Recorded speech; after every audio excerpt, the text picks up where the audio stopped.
רבותיי וסבירותיי, ladies and gentlemen, friends, חברים, good afternoon, shalom. My name is Richelle by Caplan. Today we're going to be having two presentations. I don't want to call it a panel because we're going to be actually presenting. Of course, you're here together as a learning community during a session called Coping with Anti-Semitism. Now, I want to start from the first get-go to note the spelling of anti-Semitism, because that's not a trivial thing anymore. The fact that it is without a hyphen, that there's no capital S, is a statement in itself.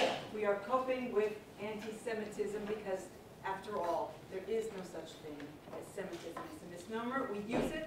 Professor Bauer, in these opening remarks, focused on the term Holocaust, that that's not good enough. Well, anti-Semitism, in a sense, doesn't really actually make any sense either, and yet we still use it. It's important for me as an educator to put that on the table when we talk about anti-Semitism from the get-go.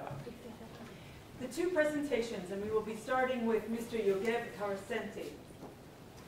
He is from the Ministry of Diaspora Affairs, Hatfutzot, from here in Jerusalem. He will be presenting some strategies about collecting data and presenting it for us all to be enlightened about what is going on, especially on the web. Afterwards, we will be, as educators,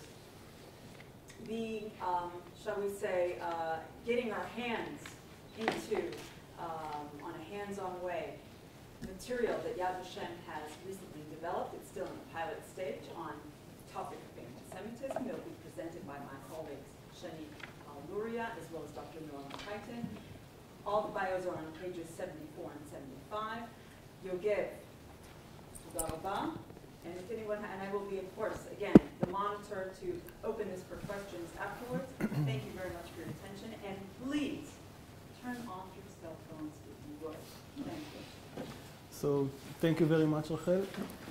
I'll be happy if my presentation would be more of a conversation and less as a lecture, so feel free to ask questions during my presentation.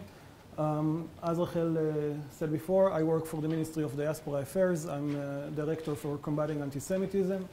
The goal of our ministry is to make sure that the Jewish communities in the diaspora are thriving and that they can feel, that they can live their life, their Jewish life, in full and have a legitimate and strong connection to Israel. So that's the goal of our ministry. Our minister is Naftali Bennett, which is also the Minister of Education, so it's Education and Diaspora Affairs.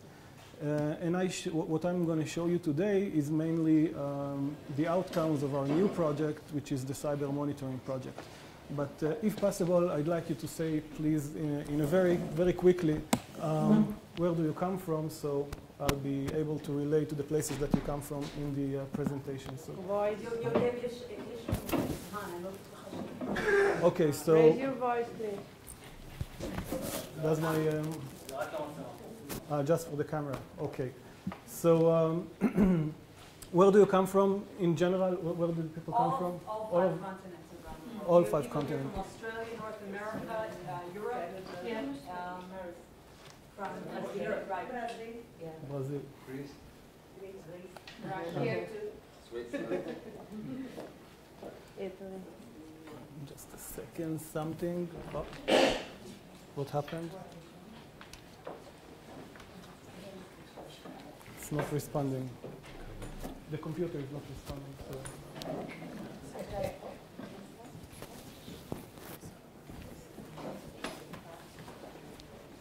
Oh, now it's okay. Now it's okay. So our project for 2016 were a measuring tool. First of all, when we try to see what's going on with anti-Semitism today in the world, and we try to compare the different situation, the situation in different countries, we find it very hard to compare because there is not enough data, and the data that we have is not consistent.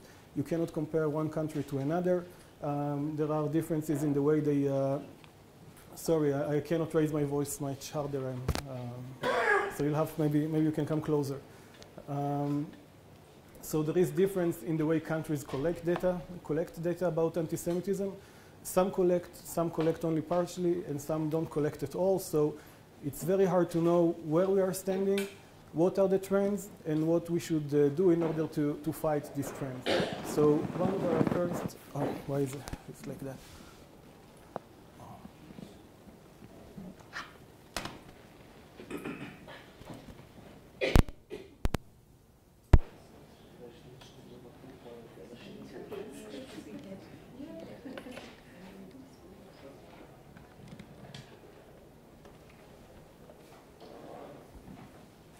Again.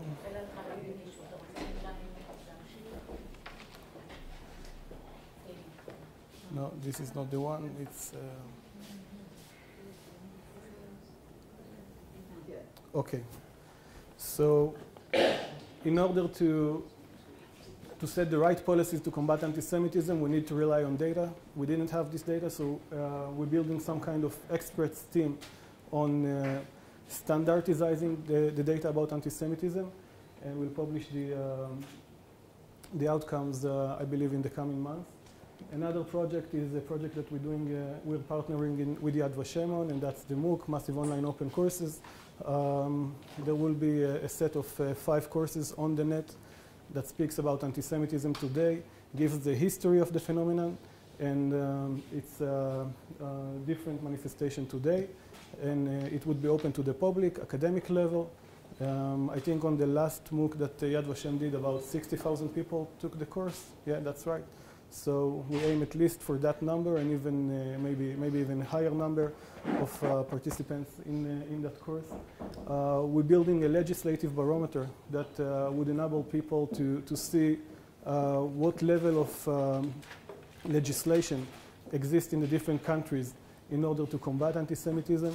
That would be online, and it would allow activists to compare the legislation level and to see who they need to apply to in order to fight anti-Semitism.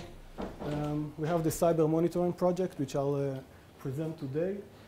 And we're also promoting anti-discriminative social media standards, and that is something that we do with the social media, with the main companies.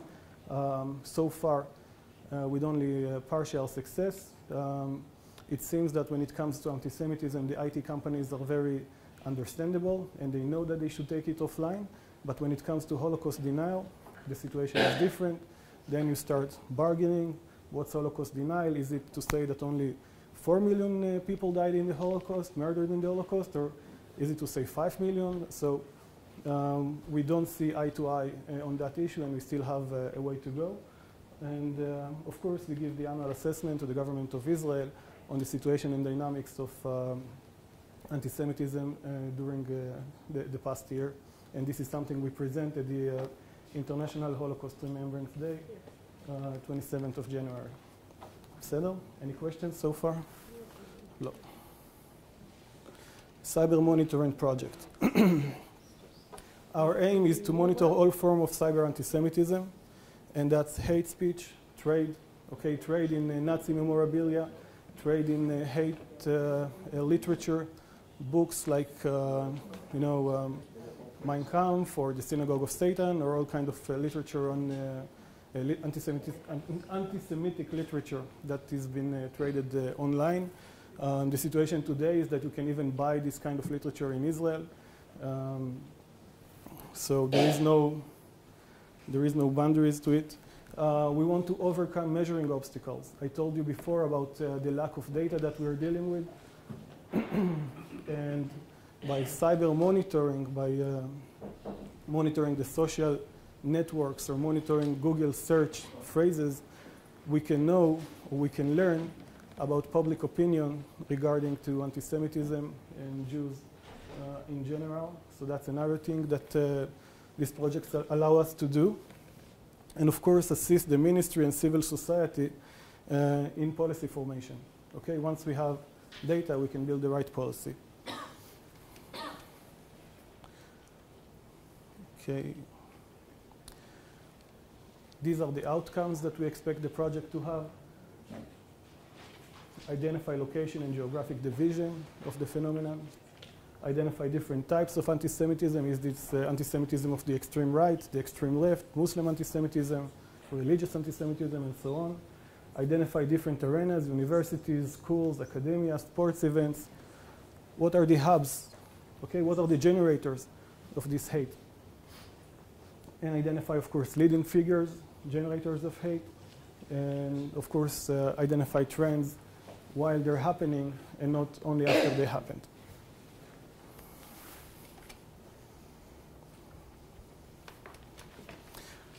In order to monitor anti-Semitism, we use the IRA, International Holocaust Remembrance Alliance definition. Of course, we wanted to be very strict about what's anti-Semitism and what's not. We did not measure anti-Israel, okay? Only anti-Semitism, classic anti-Semitism, when it fits the new IRA definition that was just accepted. And by saying that, I mean that if someone else would use a definition which is not as strict, it might even get higher numbers than the numbers I'm going to show you. Okay? A lot was done by the companies in the recent year, last year, in order to combat the phenomenon of hate speech and anti-Semitism even in particular. But while a lot was done by the companies themselves, like you can see here on Twitter when they announced the Twitter Trust and Safety Council, or the effort by Commissioner Jourova, Commissioner Vera Jourova from the European Union, from the European Commission, that signed the Code of Conduct with the IT companies, which the IT companies obliged to take off within 24 hours hate speech from the net. As you'll be able to see, this is not exactly what's happening. We see a very good, we see good intentions on the level of the bureaucrats, of the level of ministries, but when it comes to the IT companies, we are not so sure that they're doing all they can in order to fight hate speech on the net. Just a second, please. I'd like to give you some number on that. Some numbers.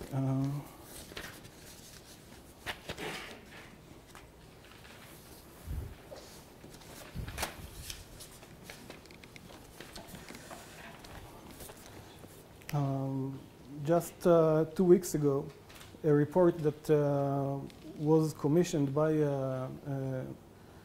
Commissioner Jourova showed that compliance with the code is far from satisfactory. For example, only about 40% of the hate speech that was reported was actually removed within 24 hours. In the time period of 48 hours, it reached about the level of 80%. But it's very important to understand that the companies can monitor themselves. They don't do that. They don't do that. They say they don't have the technology to do that, or they don't have the ability to do that, and they rely on civic organizations. Now, civic organizations can only monitor so much, not as much as an algorithm can do or a machine can do.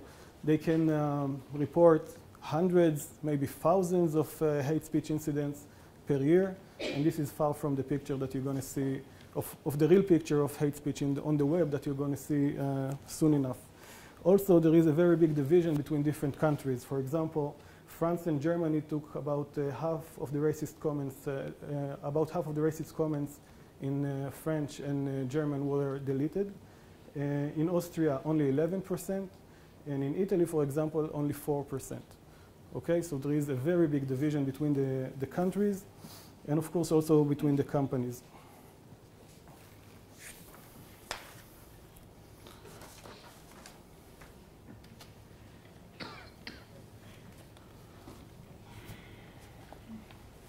So we took 1 month. We took October 2016, and we took only Twitter, okay? And by the IRA definition, only Twitter, only in English. And we found out about 100,000 users who uploaded anti-Semitic tweets Each one of them uploaded 3.67 approximately tweets to the web in October. We took off any tweets that were related to the presidential campaign, so it won't affect the picture. You know, there were some incidents during the presidential campaign from both sides, so we took that off in order to have a clear sample.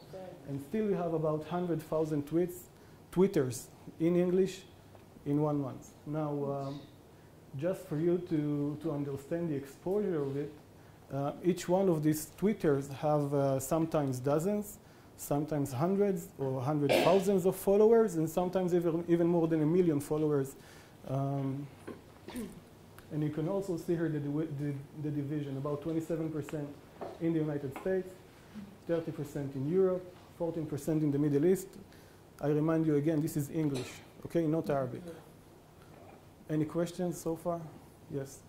I noticed there's nothing in Australia. Is that because you didn't care about Australia, or there were no anti-Semitism? No, we are just, our algorithm is very new. This is maybe the 3rd time that we run it through the system. So the outcomes are not that accurate yet.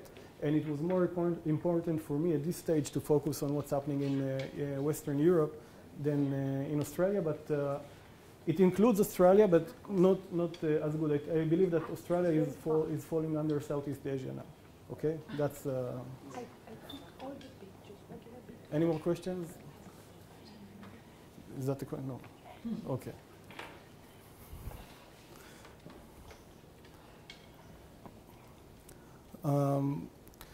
When I'm talking about, for example, on our sample, this Twitter is one Twitter, okay? This is one person that uploaded anti-Semitic content to the web. We count him as one, but he has 1.5 million followers on Twitter, okay? So if we had to assess how many people were exposed to anti-Semitic hate speech on Twitter, we would have put it between 5 to 10 million, okay? These 100,000 people affect or reach about 5 to 10 million people on Twitter, just to understand the magnitude. Okay, many of the organizations that monitor anti-Semitism today, they monitor anti-Semitism in the streets. They monitor swastikas and graffitis and you know, these kinds of events, while what's happening on the web, that's maybe the real world, especially for the younger population. So if you want to monitor anti-Semitism today, you must have tools to monitor the web. And especially your audience, pupils, they live on the web, you know it even better than me. So they're all the time they're on the social networks. And by the way, some countries are not so strong on Twitter. For example, France is stronger on Facebook than on Twitter. So I guess that this is only part of the picture, okay? And of course, you can see how the Jews are presented here, you know, all the stereotypes.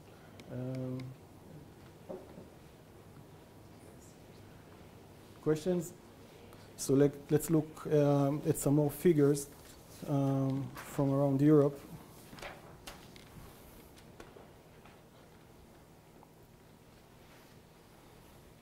Okay, you can see a hub. We have a hub in the United Kingdom. Here it's the United States with the campaign, and of course another hub in Paris, another hub in Sweden. These are tweets in Arabic. Okay, again, a hub in the United Kingdom, and that should be France, and of course the Middle East.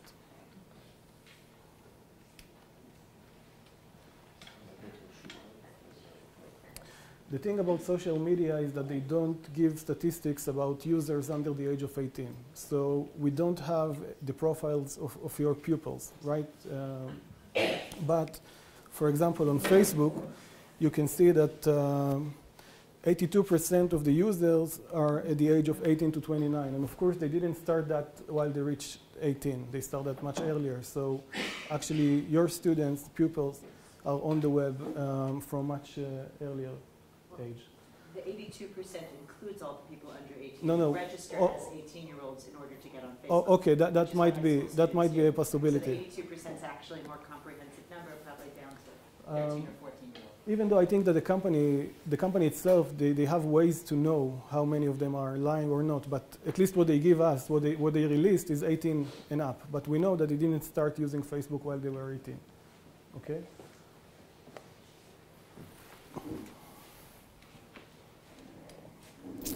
The main anti-Semitic themes that we see on the web. The Muslim community, of course, it's anti-Israel, mixed with the religious anti-Semitism from the Quran, from the Hadith, and mixed with the classic Christian anti-Semitism. It's all together, some kind of mesh. Everything goes when it comes to radical Islam anti-Semitism.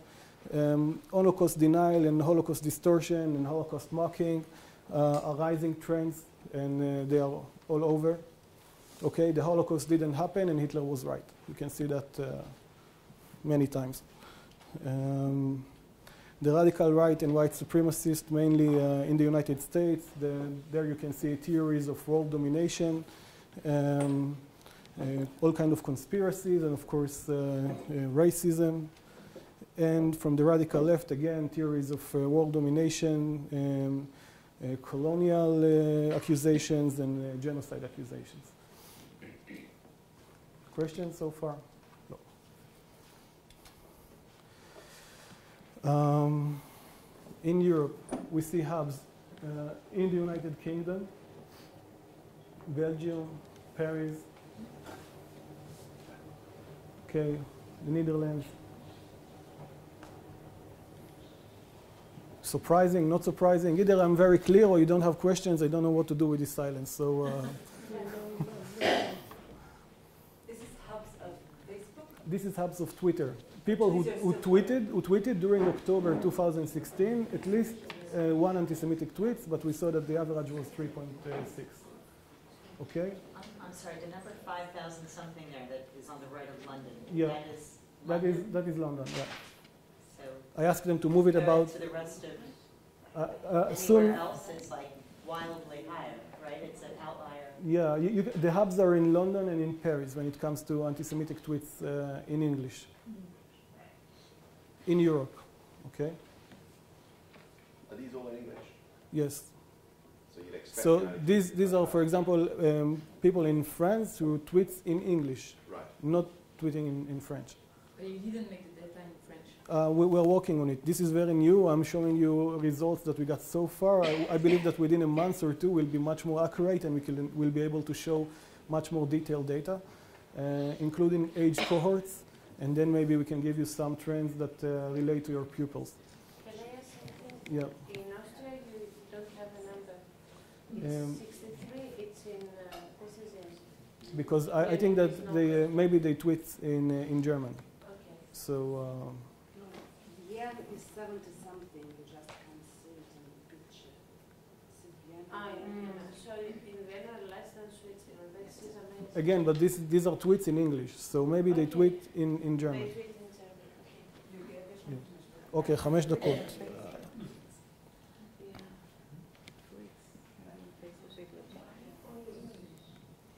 Because every time we're adding another language. I believe that within a couple of months we'll have at least 8 languages, and we'll have it on our website, the Ministry of Diaspora website. We'll have a heat map there that will show everything online, so you'll be able, as teachers, you'll be able to know exactly what's happening in your countries online.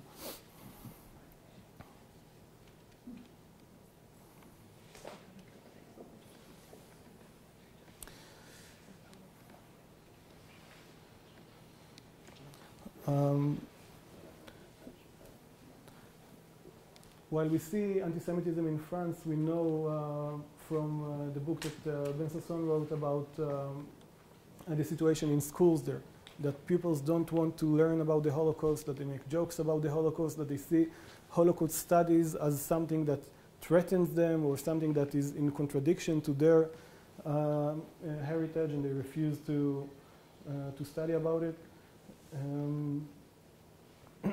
And we also see the results that Jewish students are leaving these schools and moving to Catholic schools or Jewish schools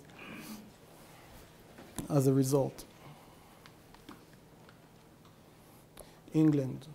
Okay, that's a more detailed picture of hate speech in England. And if you want to have it by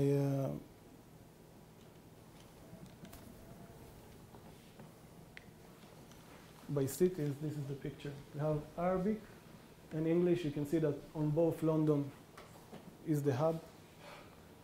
And then we have Dublin, Liverpool, Birmingham. And this is only 1 month, okay? Only on October 2016, we didn't have any operation in Gaza, no war in Lebanon, none of the above, yeah. This is very interesting, all this data, but what should the teacher do with it when he gets all of that? Okay, I'll come to some conclusion. First of all, I wanted to have the data just in order to know what's happening.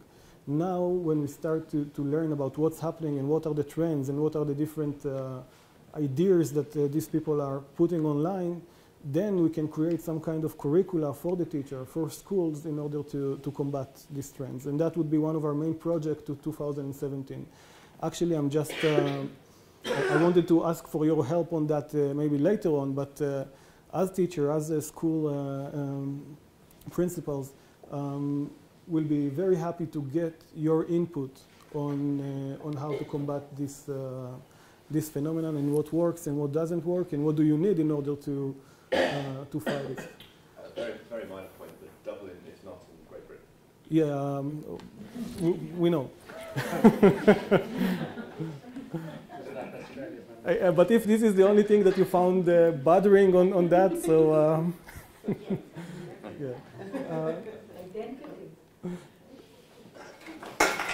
Other questions? No more questions. So are those all different tweets, or do they include retweets? No, we didn't include retweets. Just users, not even tweets. These are users, people who upload tweets. So if you take the retweets, you get the number of 360,000 tweets in 1 month. And if you get the second round, you get this 5 to 10 million. So each of those users could be sending hundreds of different anti-Semitic. Yes, but it's not likely. It's not likely unless he's very obsessed with the issue. But as you could see, a sheikh like the one that was here before with 1.5 million tweets, it's enough if he tweeted something once and already 1.5 million people. And if they retweeted it, so you get to 20 million, 30 million.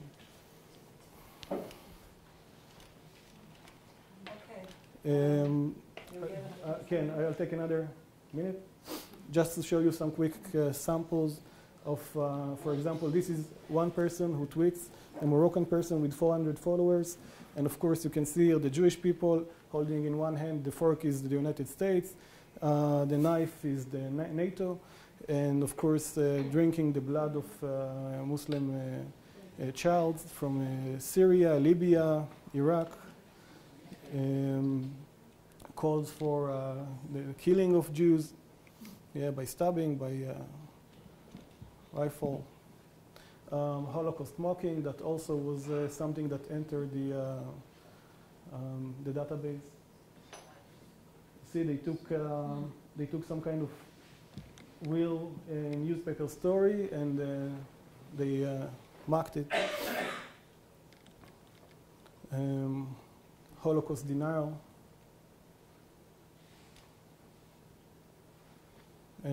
Of course, Israel as a rat, as the global Jew, and so on. These are all things that, by the way, I could have showed you if the mouse worked, but this is still on Twitter. It's still not violating Twitter community code. So you can go and you can use your cell phone and simply surf into this website, and that's part of the problem I told you about.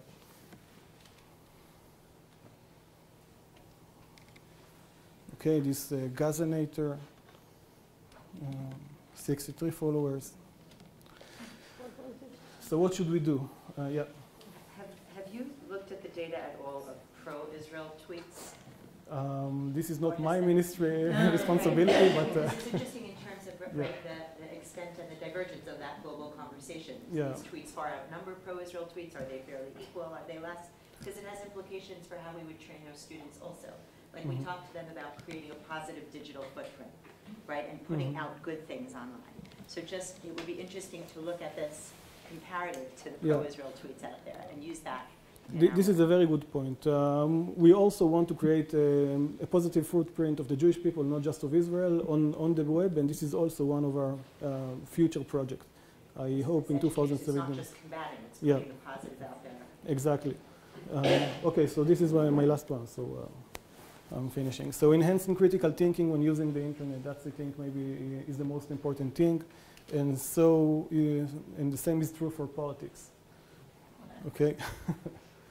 And of course, increase the level of knowledge on the Holocaust and on its historical and cultural roots, and that's the Mooc project is part of it. And as I told you, in 2017, we intend to create educational material on these topics in order to help Jewish teachers, and now of course teachers in general, especially in Western Europe, on the topic. And of course, involvement of sporting world on personal values. We see the sport arena as one of the main arenas for anti-Semitic hate, and promote active citizenship. And of course, the community must be part of it. It cannot stop in the class. The community must be part of any educational initiative. בסדר, תודה רבה.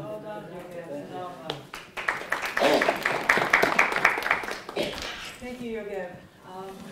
As we move into presenting a pilot resource that we are now using here in the classrooms here at the Mountain of Remembrance here in the International School for Holocaust Studies, I do want to, as a segue, you were mentioning community projects. We were talking about building a positive. Well, certainly if we take that all together and then we talk about the conduct of code, right? That certainly is where lobbying those who are signed on that conduct of code is certainly a project that I would very much encourage schools to consider all over the world as a possibility. So without further ado, Shani and Noah will be presenting a new resource that we're currently piloting here at the International School for Holocaust Studies.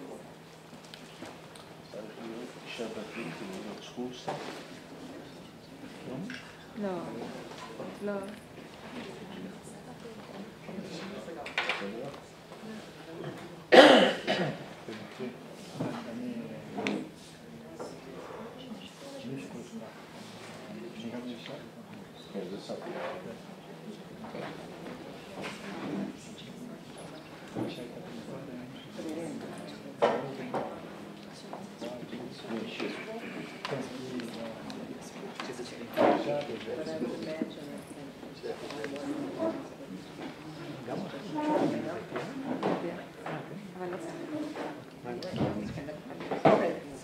Hi, everybody.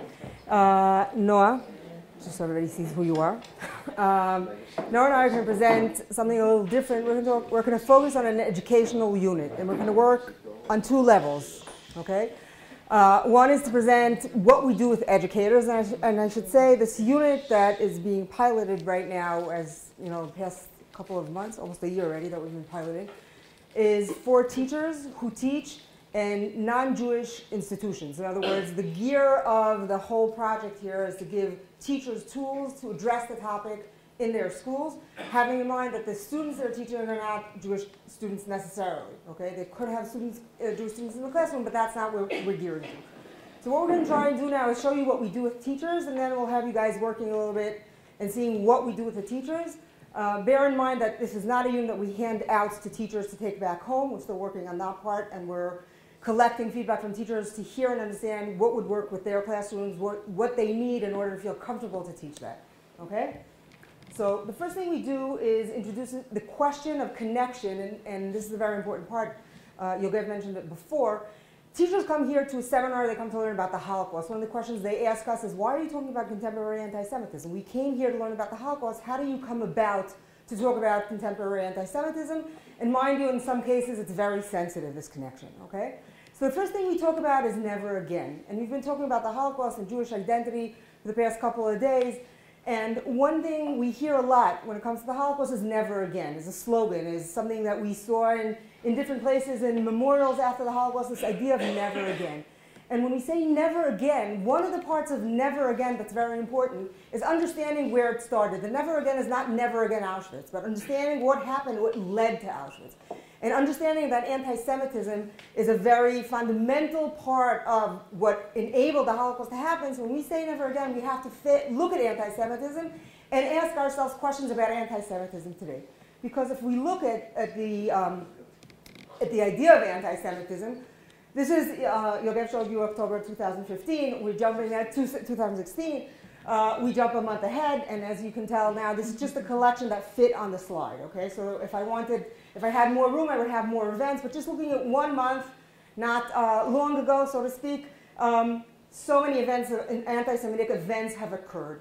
And moving on from that, we want to ask a very important question. There was an assumption that after the Holocaust, anti-Semitism would disappear. People would realize how dangerous anti-Semitism is. We should never allow that to happen because we understand what the outcome is. That was the assumption. Looking at those events that I showed you before, we want to introduce a very important question. Is what we're seeing today, what we may call anti-Semitism, okay, and remember, we're not sitting with scholars that have done extensive research about anti-Semitism. We're not sitting with people who are necessarily convinced, like Yogev is, that he can define anti-Semitism. These are people who are teachers. They teach about the Holocaust. They hear different things, but they're not 100% sure where to put this on the scale of what's happening. Okay, is what we're seeing now today in the newspaper, all these tweets that are being published in different places, are they part of a continuum? Is it more of the same, or should we stop for a minute and think about it? Maybe it's a complete new, different phenomenon. Maybe it's part of any other negative, we're not saying it's positive, but any other negative kind of form of unacceptable social behavior. Okay, so what we want to check is this exact question. Is it part of a continuum? Is it part of a new phenomena where we can want to ask the students and the teachers, why is this question so important? And how we can find out the answer. And Yogev said before, critical thinking. It's very important because if we're just going to stand there and say, this is exactly the same, this is anti-Semitism, are we really helping our students address the topic of anti-Semitism? Can they really combat anti-Semitism? Can they be critical if they're just given this information, or if we just state for them, this is anti-Semitism? And in order to answer that question, I want to introduce to you a short film that actually is part of a different project that has to do with anti-Semitism that talks about what anti-Semitism is all about. Because one question we want to ask before we ask the question, before we actually start answering or going on this journey to answer that question, first and foremost, we have to define anti-Semitism. As teachers, as educators, we know that we can't really talk about what something is if we didn't define it. So critically thinking about different examples of anti-Semitism without asking the question of what is anti-Semitism really can't take place. It's not a serious conversation. So the first thing you want to do is use the definitions, and there's the IRA definition, the US State Department has a definition. Explain what anti-Semitism is, and then go on this journey and try and figure it out. And if we had more time, I would ask you guys as educators, how do I go about this journey, right? And we have a discussion about that because I think students, one of the things we want to enable students is to find ways to find answers, not just find the answers. Because they all say, I always ask my students, how am I going to find out about this? What are they going to say to me? I go online. But what am I looking for online? It's not necessarily phrased as that question. So I have to find out what information I need to go about to find the answer to the question, is this a new phenomenon, part of a continuum? And as I said, the first thing I want to introduce is this short video that sort of overviews anti-Semitism through generations. But before I do that, I want to start with a little thing that we do with teachers, okay? The first thing we do with our teachers when they come into the classroom, and I skipped that, sorry about that, is we give each one of them a blank piece of paper, and we ask them to fill out the following sentence. People say about Jews, ... Anybody can say whatever they want, and they hang it around the room. The reason being, We want them to come and bring what they hear in the classroom. Bear in mind, we have teachers who are coming from all over. I don't know what they think. I don't know what they know anti-Semitism is. I don't know if they themselves harbor some anti-Semitic attitudes, possibly. When we're going to try and define that, part of the things we're going to begin to the classrooms are what they hear about people, what they hear other people say about Jews as part of what we're trying to identify. Anti-Semitism is not necessarily only what's on social media, only what's printed, but it's also what we think, what our attitudes are. Well, hopefully not our attitudes. Okay, so let's look at this short overview of what anti-Semitism, what did it look like over generations.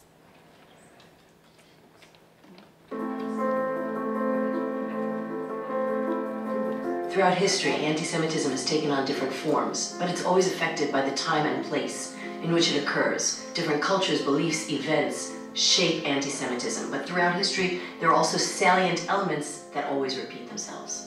For instance, Jews have been blamed for being in league with the devil.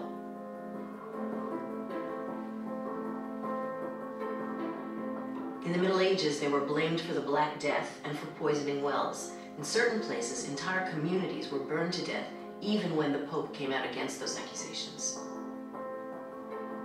In blood libels against the Jews that began in the Middle Ages and continue even today, the demonic image of the Jew recurs, and the Jew is accused of using the blood of non-Jewish victims in Jewish religious rituals. Treason and treachery have been associated with the Jews throughout history, so that from the beginnings of Christianity, the Jews were blamed for betraying Jesus to the Romans, an accusation that was only officially retracted by the Catholic Church after the Holocaust. In a trial that took place in 19th century France, Alfred Dreyfus, a Jewish officer in the French army, was accused of espionage and betraying his homeland. Ultimately, he was found innocent, and all those allegations were proven to be lies. During the Weimar Republic, the Jews as a group were accused of being unpatriotic. Even worse, they were accused of stabbing Germany in the back and plotting to bring about her military defeat, even though 100,000 of them served as officers and soldiers in the German army, and 12,000 Jews were killed fighting for their country. In the 20th century, the Jews were accused of being a demonic force that poisoned the world with conflicting ideas such as exploitative capitalism and communism.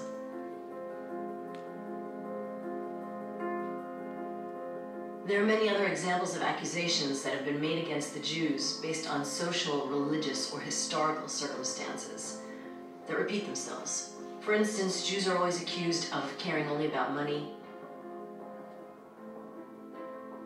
They're accused of conspiracy. And they're always accused of plotting to take over the world.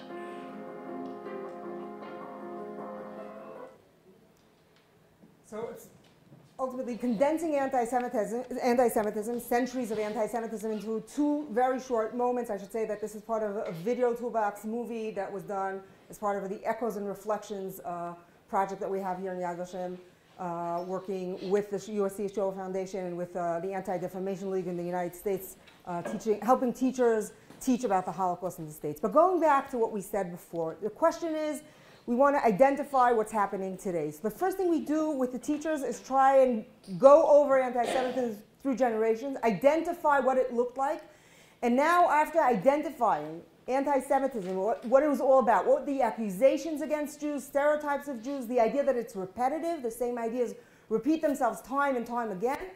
Now we can actually go on this journey and try and figure out what anti-Semitism, or what these examples, or what the different things we see in media, or we think we hear from other people, or we ourselves think, are they part of anti-Semitism, or is this completely a new phenomenon? In order to answer that question and go on that journey, what we're going to do now is we're going to hand out essentially examples from the past 2 years, I would say. Past 2 years from social media, less than, I think from 2000, Berich, right? Berich is a very important word. So from the past couple of years, okay, we'll start for a couple of years. The past couple of years, examples that appeared on social media and printed media, okay? What we can do now is we can work in groups. Each one of the groups here, we can divide into 4 groups, okay? We can divide into 4 groups. Each one of the groups is going to get actually 2 signs. One says a new phenomenon, the other one says a continuum. And what we're going to ask you guys to do is to look at these different examples and put them on this scale, okay? And try and identify. If you feel that what you're seeing here is not anti-Semitism, just don't put it on the scale. If you feel that it's more of a continuum, it's more of the same target, it's the same thing like the Middle Ages, it's the same thing, put it on continuum. If you're sure it's 100% a complete new phenomenon, then you'll have to identify why you consider it new. What makes it a new phenomenon? You'll put it on the new and anywhere in between because it's a scale. Obviously, we understand that we can't identify or define it strictly as new or as part of a continuum, okay? So with teachers, we obviously don't do this in 10 minutes. Obviously, we give them a little more time to be critical thinkers.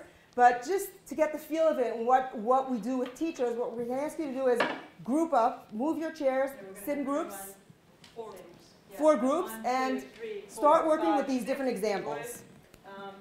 Together, but we don't break up families. They stay together. Okay, you get 1, 2, 3, 4, 5, 6. So here's the continuum. Yeah, great. Now you have to kind of information. That's less monster, right? Like with 10 arms and yeah. The whole octopussy motif. Yeah, that's very old. No, so basically you put it in an exact place, and you might not agree about it, which is fine. And where's the other one? The new one? And new phenomenon. Okay, and then we have the middle, and then you place them accordingly.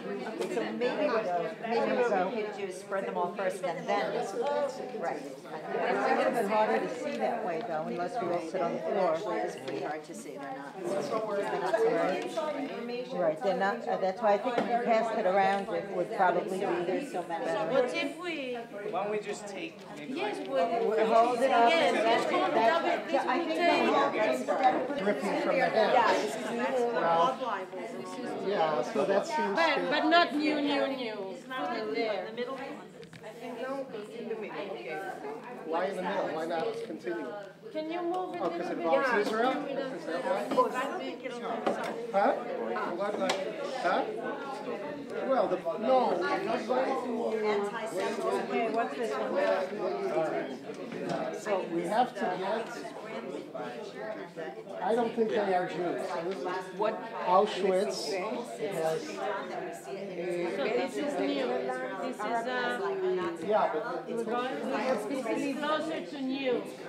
What does it say? It's about it says denial. I don't think they are. We have to get to the 6 million somehow. I don't think they are Jews, and they're stepping on. This is the Holocaust deniers. These are Holocaust deniers. So that's what we do. With no.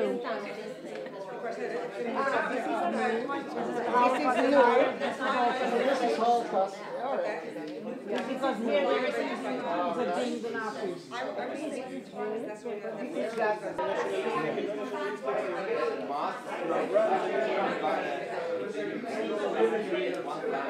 Okay, this is two pictures, Nazi soldier with Jewish child and Israeli soldier with Palestinian child. It's like comparison to Holocaust and what's going on. I think, like, what do we call continuation? From what point? Because it started like long ago, right? This is the new anti-Semitism.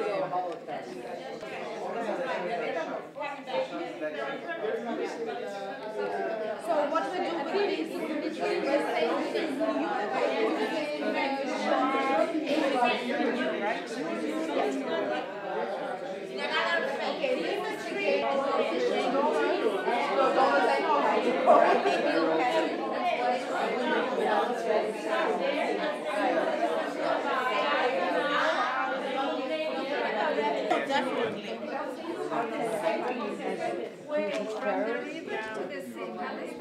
Okay, do you guys hear my announcement? All right, well, 2 more minutes. I know, but I mean, if you want to stay here for longer during the break.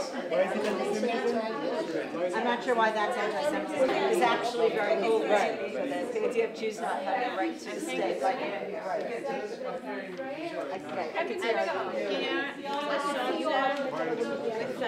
Right.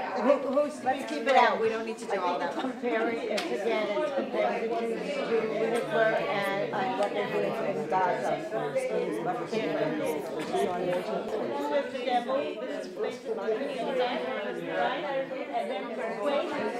It's interesting because what we've done is we've done what they've really made like anti-Zionism. It's so anti-Semitic. I mean, so anti-Islamic. I know we've selected a matrix. It's interesting. Like we've selected a matrix and processed everything. I can definitely probably say that non-Jewish educators do not. Wow, this is really interesting.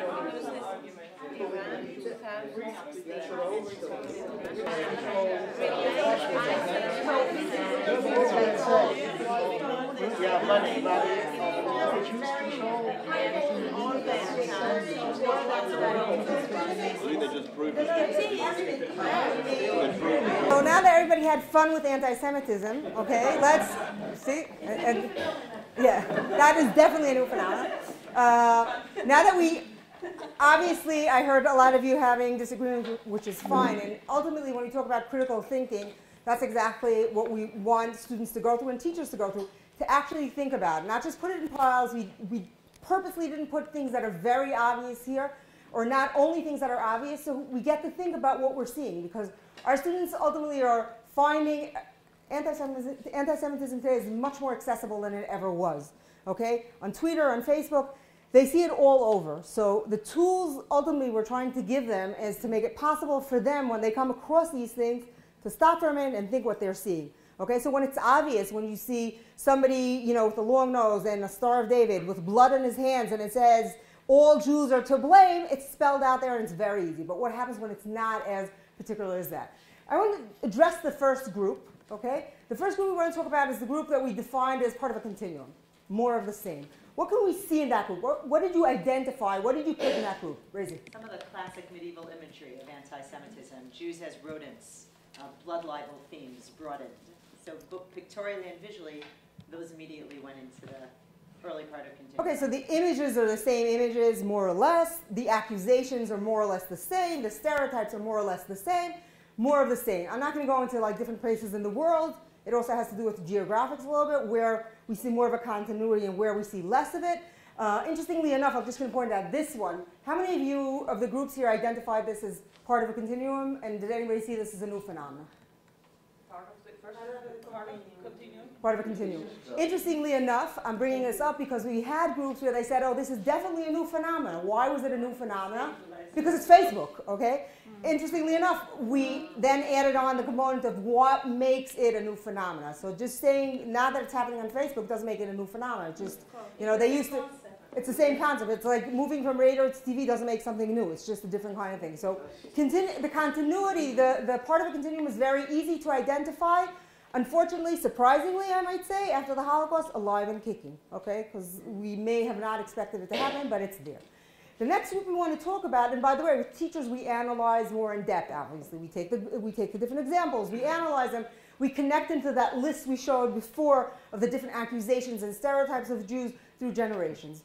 But really, you want to focus on that next group, and I'm not even going to the question of why continuity is so important. Why is it so important for us to emphasize the idea of continuity?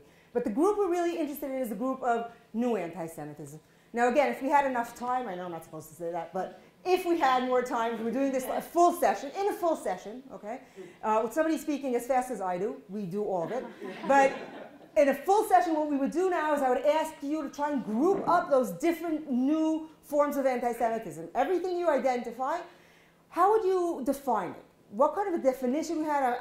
I'll just say that Yogev hinted quite clearly what the different groups are, but students don't always know that, and the teachers sitting here don't know it either. And when they have to start grouping it up and try to identify, if they had to write a manual of identify anti-Semitism today, what is the face of anti-Semitism? What does it look like? What are the main things, main topics, okay? So one thing we know is very, very clear is Israel is perceived as the collective Jew, Okay? Now, for many people, that is very surprising, okay, this connection, because there's a very clear distinction between Israel, criticism of Israel, which is fine and okay and legitimate in a democratic and liberal world, and anti-Semitism. It's not the same. And here's where continuity, and again, I'm just bullet pointing this, here's where continuity is very, very important. When we talk about those that were identified as Israel as being the collective Jew, we look at that and compare it to anti-Semitism throughout generations, okay? So, for instance, one example, I know if you're familiar with the example, first of all, the fact that the Mossad is behind almost every other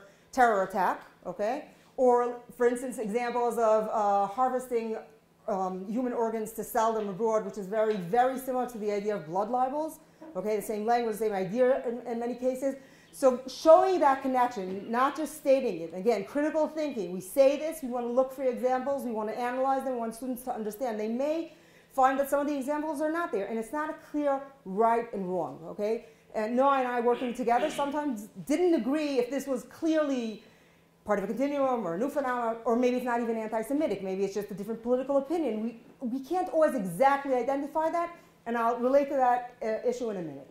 Okay, the next thing is, Yogev said that before, is the Holocaust is part of an anti-Semitic discourse, which is very interesting because the Holocaust was perpetrated against Jews. You would think that that would be outside of the game, but it isn't. And that is part of a larger picture of what's happening in the world, and that is general victimizations. After the Holocaust, a lot of people, there's a shift towards seeing everybody as victims to some extent. Again, we were all bombed, we were all victims, everybody now is suffering, you know, there's nothing unique about the Jewish suffering, okay? The other thing is this reverse idea, okay? Let's not talk about what happened years back, 70 years ago. Let's talk about what Israel is doing today. Israel, a collective Jew, is doing today. They're actually perpetrating a Holocaust now. So why talk about what happened 70 years ago when you can talk about what's actually happening today, okay? And in a way, that justifies what happened 70 years ago, because if they're so evil and they're doing that, who knows what really happened before? That's, of course, to the extreme, okay? It's on a scale, obviously. Some people won't go as far as there, but they will go halfway, okay? This, of course, affects the diminishing of the Holocaust. And this example, for instance, appears in different places. And what we also see about anti-Semitism, it can be published first in one country, and then we'll see it either on Facebook or in another country as a quote, or not necessarily. In fact, one of the examples Yogev showed, we both recognize, but we recognize it without the plate with the knife and the fork. We have the example without the writing within the plate itself. But it's the same idea that repeats itself and duplicates itself. The other thing that we see is the Middle East conflict as part of the anti-Semitic discourse.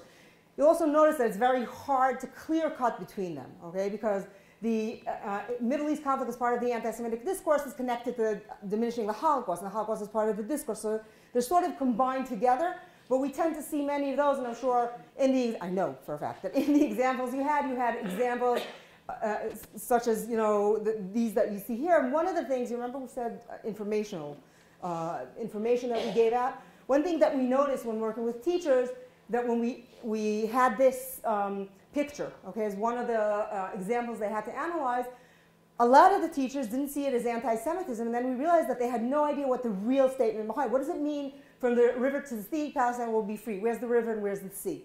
Okay? So for some people who come from countries where there are a lot of rivers all over, it doesn't mean anything. Technically, for them, for the river to the sea, Palestine will be free, it's a section or a part in the country. They don't understand what the meaning is behind this, poster in a demonstration. And that, of course, is connected directly to delegitimizing Israel totally. Okay? It's not just a political accusation about a certain step or measure that Israel is taking. It's just generally speaking about the fact that Israel is not legitimate as a country. Doesn't have a right to exist. Okay? And again, it's just bullet points. Of course, it's much deeper than that, more complex than that. And of course, as Yogev mentioned before, Muslim anti-Semitism, which is partly a new phenomenon. It's not completely new, but what we see in Muslim anti-Semitism is that it adopted European features, and you'll see crucifixions, for instance, which is not a very Muslim idea. We'll see a lot of the Muslim anti-Semitism using the same kind of imagery that was used in Middle Age, okay? And it's attached to all kinds of other ideas, like anti-Americans, anti-Americanization, anti-globalization. All these things fits together and are part of this anti-Semitic discourse today. After saying that very fast and understanding that for students we had to say just a notch slower, but after analyzing that, the third part, which we feel is very, very important. Okay, fine. We spoke about anti-Semitism. We understand that anti-Semitism today has continued, okay? It has new ideas in it. After discussing the significance of continuity and what that means, why is it so important to emphasize that there is continuity in anti-Semitism, why we emphasize that seeing Israel as the collective Jew and criticizing Israel in the same way, why identifying continuity helps us identify it as anti-Semitism, we move on to the very, very important question when we talk with students is, what can I do? If anti-Semitism has been around for such a long time, what do you want from little me in 7th grade, 8th grade, 10th grade, or 11th grade? What do you want me to do? I'll even say more than that. What do you want me as a teacher to do? It's been around for such a long time. Nobody was able to do it. Ministries, organizations, nobody can do anything. So what do you want me to do? Just know about it? Okay, and it's an important question because just passing on the information, and we've been talking about Holocaust and education, and in the panel this morning we heard about the fact that if it doesn't, it's not a call for action, it's going to vanish. So what's the call for action? Okay? And the first thing we say is we need to identify anti-Semitism. You cannot fight anti-Semitism. You can't do anything about anti-Semitism if you don't know what it is. If you don't know how to identify it. So it starts with actually understanding what the term means, analyzing, but also asking yourselves questions. Who's the speaker? Okay? Who's he speaking to? Because not everything that's said, in some contexts it's fine, in other contexts it's completely wrong. What is the context, which is a very important part, and know your facts, which is, I think, a very important part that we need to emphasize, and that's why we added this part. Know your facts. If you're going to make a statement, if you're going to decide something is not anti-Semitic, you should know what you're basing your information on. So you can't say that from the river to the sea, Palestine is going to be free as a totally neutral statement if you don't understand what it means, where Palestine is, what the river is, what the sea is, and what we're talking about. That's the same about any other one of the statements that is made here. And after stating that, we give them another tool. I think a lot of you are familiar with the 3D test, based on Professor Wistrich's idea of defining anti-Semitism today that was then coined by Natan Sharansky, who will be speaking here tonight, the 3D test. Just a very easy way to identify. He says there are three tools, okay, three sifters, so to speak, to filter through to understand if what you're seeing here is anti-Semitism. Obviously, most of our students are not going to sit in front of Google, unfortunately, read everything they need to know about anti-Semitism through generations, zoom into what the article is all about, who wrote it, they're not going to go so extensively into research. This is a tool that they can use. The first thing is, does it demonize Israel, okay? Does it demonize it? Are we talking about double standards where it's okay if another country does it, but it's not okay if Israel does it? And last, does it delegitimize Israel? Okay, so if the statement there is that Israel is not legitimate, then it makes no difference what else it's saying because the statement itself is problematic. And then the last thing we say, and this is very different than when we talk to adults as an audience or when we talk to students. We don't believe that students can be asked to combat anti-Semitism actively, okay? Especially at younger ages. It's a next step. The first thing you say to them is stay away. You see anti-Semitism, you see groups forming together, approaching anti-Semitism, fostering anti-Semitism. The first thing you do is you take a step away. Don't think that you'll become part of the group. You'll change them from within. You'll convince them that it's completely wrong. We want to talk about safety here. The next thing we say is don't like. Don't like and don't share, okay? If you see something that's anti-Semitism, don't just share it because, who cares? I don't want to be not the cool kid that doesn't like the thing that a friend sent me. I don't want to be the not cool kid that doesn't share. No. That is not dangerous, and that you should know. Stop sharing. Don't like things that are anti-Semitic. And then the last thing we say is turn to an adult, okay? Don't deal with it on your own. Turn to the authorities in the school, maybe the teacher, the headmaster, the principal of the school. Turn to somebody, say, I'm identifying something that's problematic. We feel that that is something that is doable for students. And when we're talking to teachers and when we're talking to students, we want to give them tools to identify, but we also want to set a standard that they can reach. Because if we're going to set a standards where we say we expect you to go to your classroom, change their opinion, combat anti-Semitism, change the world, that's wonderful, it's not going to happen. So baby steps are something sometimes, or many times, much more powerful than just standing there and asking to climb the whole mountain at once. That being said, leading into questions. Por favor, please. Who would like to add a few questions for Yogev, Shani, and Noah, please? Diana. I would like to know from both of you what you think about legislation against denial. In Italy, there's a law since a few months that forbids denial. I have my opinion, obviously, but first I want to know yours. What do you think about the law, a law that forbids people to deny Holocaust? Many say that we entered I don't hear him. If somebody speaks, many people call the current era the post-truth era, and I think that within this era that we're entering, that there is no one source of truth that is legitimate or acceptable or whatever you call it. There should be some kind of law that bans it, in my opinion, because if everything is fluid, if there is no one source of information that we can agree on, then the society is the infrastructure of the society is at risk. And I believe that there should be such laws. But I want to say another thing, that it should also be in a context. Whenever we combat anti-Semitism and whenever we define anti-Semitism, it should be done in the right context, because there is, as we saw in some of the samples, there is, I missed the word, but יש רגישויות. There are sensitivities to,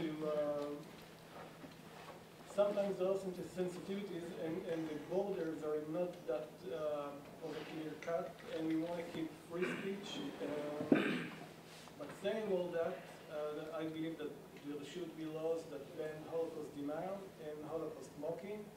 And I think that the anti-Semitism working definition does a great job regarding to that, and I believe that the EU should embrace it, because it doesn't speak about what is and what's not anti-Semitism. It speaks about what is and what's not, but not only about that. It gives guidelines for anti-Semitic behavior, and because anti-Semitism changes so rapidly today, for example, some of what we see on the net did not exist 10 years ago. The issue of mocking the Holocaust, which it's a rising trend, did not exist in that intensity 10 years ago. And we need to have laws or norms that are flexible enough, not only to combat what we see today, but also what we're going to see tomorrow. And I think that Holocaust denial laws are also should be part of that, and should be flexible enough to combat future trends. I would like to remark that there are countries where Holocaust denial is illegal. For example, Germany, Switzerland, and these are countries where this is a normal legal practice. And I think this is also something which is connected to real legal practice in order to persecute war criminals, for example. So this is a very special historical phenomenon which we have to respect, I think. And I want to point out again, I mean, anti-Semitism and Holocaust denial, we shouldn't put this together in one. It's not the same. These are two phenomena, and I think we have to look at this very carefully. Not every anti-Semite is denying the Holocaust, and the other way around. But Holocaust denial can have really sometimes legal consequences in order, if it's not true, we can't persecute any war criminal anymore. So this would have huge dimensions, and it's, I think also for historical reasons really important to have this law implemented in countries like Germany or Austria. Shani, you'd like to make a I want to add another thing to what you're saying. I think laws are important, but if they don't come with norms, the laws don't have it. You don't just consider them. And we know it very clearly that after the Holocaust, many laws were put out, you know, and people just don't think it's part of the norm. So I think many years we dealt with all the issue of denial of the Holocaust, not answering them, but trying to explain from where they come and their techniques and why they do it. I think a lot of knowledge has to be spread for that phenomena and understanding. So a law can come in it, but it has to come also with education, with understanding why these things are happening today and for what use, how you're using and abusing them. And I think that this has to come with laws. Laws just by themselves, you know, won't. So I won't obey the law, and then I'll come from here, and you'll say that the law comes from here. So I think we have to do things deeper to understand that all these things do a lot of damage, and to identify them and to try to explain to our students the methods and why they're there. And I think that this is a great part that comes with the laws. I'd like to ask a question. Yeah, we have 2 more minutes. Okay, so one last question to you guys. But our ministry sees Holocaust denial as a special case of anti-Semitism. We don't consider it as the same thing, but we see it as a sub-branch of anti-Semitism. We don't believe that Holocaust denial comes out in the, without the context. So just one question I want to refer to you. As I said before, this is addressed for teachers in public schools or not necessarily not Jewish education. And what I want to ask you is, as educators in the Jewish education, do you feel it's an important topic to address in Jewish schools? And if so, do you feel that anything that you saw here is something that you could use as a tool in your schools? Okay, that's the sound of silence. I haven't got the question. You think you would teach it in a Jewish school? And you would use this as the same unit? Does anybody think differently about it? Or? I think it's great that they can think about the anti-Semitism like a general subject and a humanistic issue in the world, not only something Jew, like the Magen David, yellow Magen David. Say something bigger. It also helps our own students from putting the Shoah in a box. And what you see from the similarity of anti-Semitic imagery when it's expanded to societies at large, where it should go.